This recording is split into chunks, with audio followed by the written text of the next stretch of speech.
After a long day at work, Rachel was returning to her apartment. Life had become quite depressing ever since Rachel's boyfriend, Luke, fell severely ill and passed away. It was 2 years ago when Rachel first rented this apartment in Los Angeles,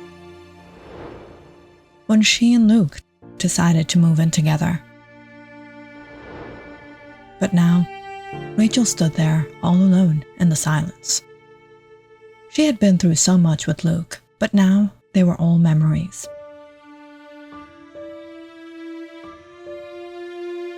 Every time she looked through their pictures,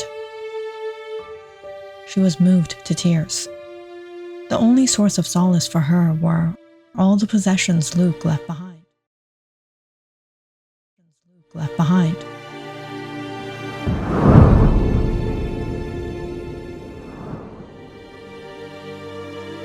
She sat down on her bed, looking at the numerous books Luke had on his shelf. He was always lost deep in his research. Rachel took in a deep breath as a gust of wind flew through the window, throwing off Luke's files from the desk. "When will you be back? Do you really need to go?" "You're funny, Rachel. Of course I need to go. The team needs me. I'm in charge of the excavation." "Okay then, Mr. Archaeologist. At least bring me back a souvenir. It's not fair you get to travel so much and I have to stay home." "Trust me, I'd want to stay home with you more than anything else." Rachel felt a sudden chill around her. It was almost as if something had brushed along her neck. A bit anxious, she quickly turned around. Everything was silent. She had been experiencing the strangest things in the past few days. Perhaps they were nothing but coincidences, but she liked to believe that Luke's presence was still around her. She felt like there was someone there, watching her. And since the unusual occurrences started to happen frequently, Rachel was in doubt if this was a way Luke's spirit could be communicating with her. Sometimes, Rachel missed him so much, she would try speaking to him, though she knew no one was there. She went through his things, hoping that would trigger him to communicate. And surprisingly, at times, she didn't know if she was hallucinating. But she thought she felt a touch of hands, something move right in the corner of her eyes. "Rachel, we're getting together at this restaurant on Friday night. Why don't you come with us?" "Thanks, but I'm kinda tired. You guys go enjoy yourselves." "Oh, come on, Rachel. You've completely isolated yourself after Luke passed away." "Sarah, don't be so harsh." "Rachel, we know it's been difficult, but maybe a hangout with friends is what you need. It's been nearly a month." "Okay." It was after a long time that Rachel went out again. She didn't want to be out so late. But the girls surprised her with a new friend of theirs, William. Though it wasn't anything serious, she spent a good time with him. After dinner, William offered to drop her off. They took a walk around the park, and William even asked her out on another date, to which Rachel gave a rather ambiguous reply. She couldn't explain it, but she felt guilty, as if she was betraying Luke in a way. It was nearly midnight when she got home. She slipped off her heels, hung her coat, and planned to go straight to bed. But when she entered her room, she noticed something odd. To the corner on Luke's desk, some of his things were scattered around. Had she forgotten to put them away?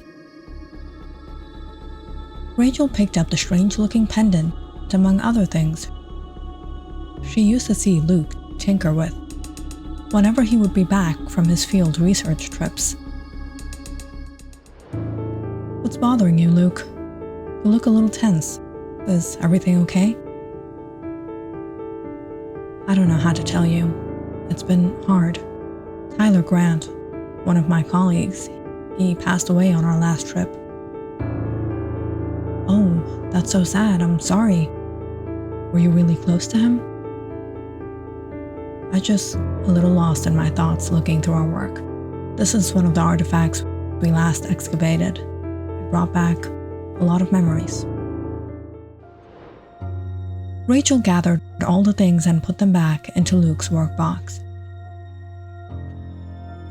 She got freshened up, grabbed a glass of water, and returned to the room to go back to bed.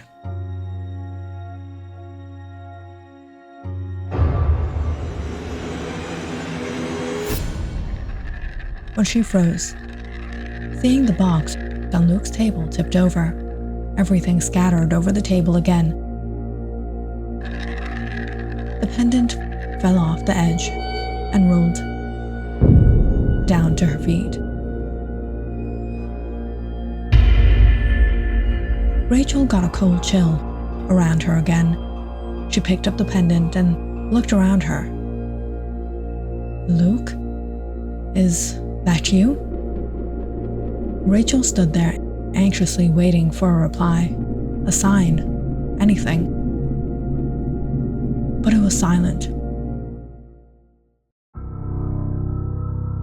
She turned off the lights and lay in bed.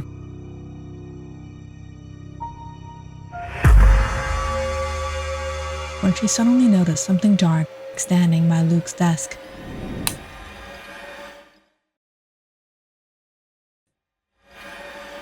She immediately turned on the lights, rather relieved to see it was just the shadow of the curtains.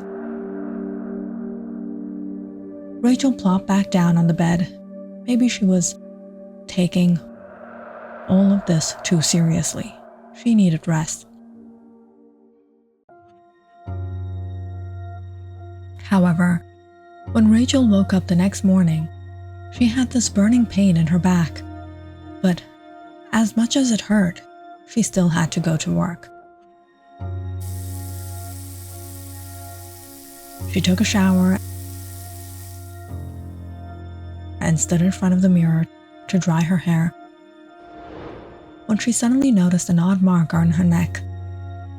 How did this happen? As she examined the bruise, she suddenly noticed something dark in the mirror. Frightened, she turned around and scanned the room. What was going on? Rachel couldn't deny the fact there had to be something around her. She couldn't see it, but she felt it. This bruise, the unusual incidents, was Luke upset with her for moving on? Luke could sometimes take things to heart, and sometimes he would become so angry with her, he would stop talking to her. As a matter of fact, just weeks before Luke passed away, he had been quite distant. "What is it, Luke? Why have you been so quiet? Are you mad at me?" "No, Rachel. I've just been worried." "Worried about what?" "It's something with work. I can't tell you. I can't tell anyone." "Why not? I can be confidential." "This is not a matter of jokes, Rachel. Just leave me alone, and don't try to get involved in this."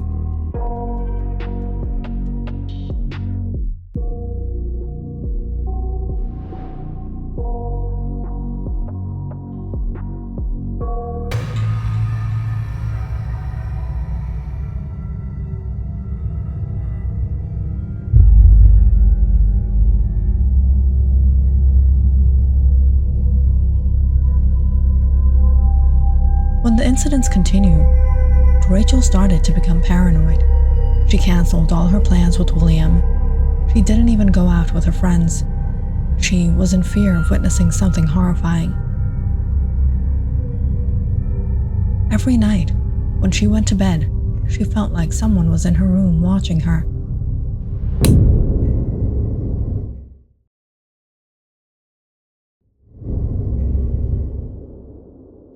She found shocking injuries on her body that had no explanation. Things got to the point when Rachel was afraid to sleep. She was flinching at every movement around her. Rachel started to become sick. And when she took leave from work for 2 days, her friends showed up at her apartment. Seeing Rachel's deteriorating condition, her friends exchanged worried looks. "Rachel, day by day you're becoming more like Luke. The stress is eating you alive. How are you going to heal if you don't talk about what's going on? Are you really okay?" "What? No, it's nothing. I just need some sleep." "Maybe you should rearrange the apartment, put away Luke's things, clear the place out. It might actually help. Take care of yourself, okay? Call us if you need us."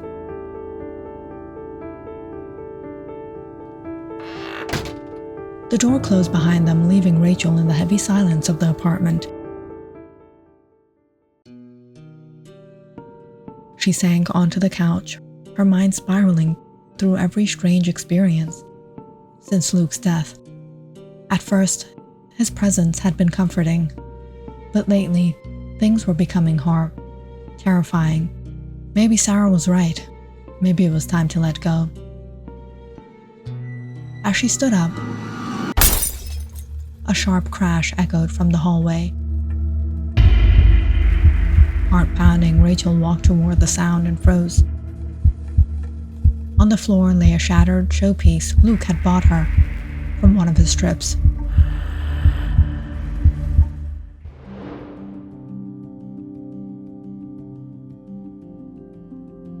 "What is this? It looks terrifying. Why did you even buy this?" "Terrifying? Do you even know? In some cultures, it's considered a sign of good luck. I picked it up on my last trip." "Good luck? Or bad luck? Maybe you heard wrong." "No, Rachel. It's a sign of protection." Rachel crouched down, trying to piece the showpiece together, but it was of no use. She placed the shards on the table,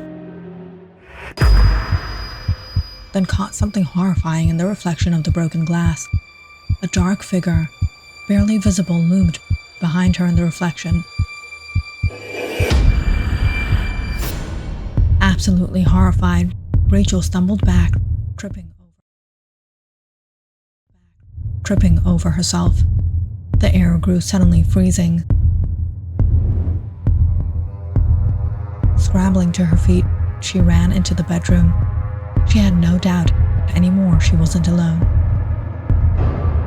Desperate, she began pulling Luke's belongings out, books, papers, artifacts, throwing them into the bed. She needed to get rid of everything. Her hands trembled as she dumped boxes, tears streaming down her face. What am I doing? What's happening to me? She forced herself to calm down. She couldn't throw away Luke's things. She loved him. Tears dripped onto the old objects as she picked them up one by one, brushing away the dust. Inside one of the drawers, she found a diary. It held entries about their arguments, their good times, Luke's work, frustrations, and notes about a strange acquaintance. But what caught her attention were the final entries, written just before Luke's last excavation trip, the one after which he became so distant.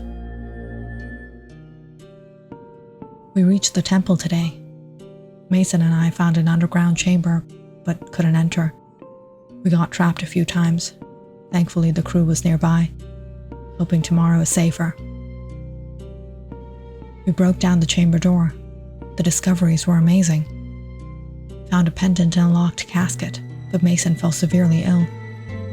He's been admitted to a local hospital. I'm really worried. Mason passed away this morning. He wasn't just a colleague, but a good friend. It was horrifying watching him scream when he regained consciousness. He said he was seeing something. I don't know what to believe anymore. Strange things have been happening since I returned home. Rachel keeps asking questions. I can't tell anyone. They won't believe me. But Mason was right. There's something here. I can feel it. I don't know what it wants, but it's after me. Hideous, dark, evil. I can't look into its eyes. This isn't a fever. It's the power it has over me. My health is deteriorating. I know I'll die soon. That's why it's here.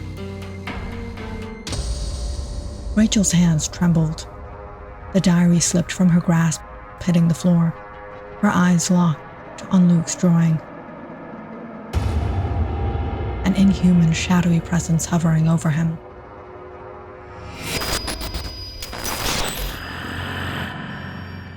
A slow, creaking noise came from behind her.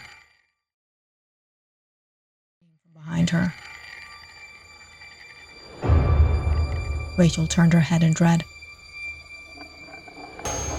Her body frozen, a dark figure stood just inside the shadows. The pendant rolled out of the darkness, spinning across the floor like a coin until it landed face up, its symbol glinting in the dim light. Rachel's breath caught.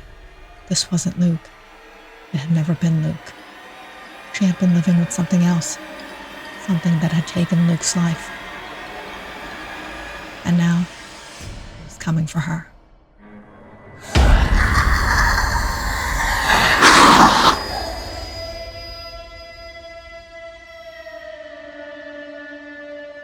If you enjoyed this story, please like and subscribe to my channel, and share this video with your friends and family.